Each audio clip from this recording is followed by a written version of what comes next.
365 సార్లు బైబిల్లో భయపడకు భయపడకు భయపడకు భయపడకు అని చెప్పబడిందండి.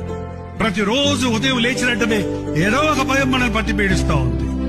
ఏదో ఒక భయం, ఈరోజేమవుద్దు ఇదేమవుద్దు అదేమవుద్దు. ఆ భయమే మన రోగాలకు కారణం అండి. భయమే. ఆదాము భయపడి చుట్టుచాట దాక్కున్నాడు. అప్పటి నుంచి వచ్చింది ఈ తంట మానవ జాతికి.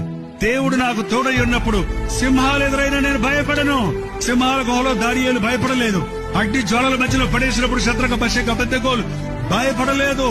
పౌలు రాళ్లతో కొడుతున్నప్పుడు కొట్టకండి బానేస్తాడు అనలేదు.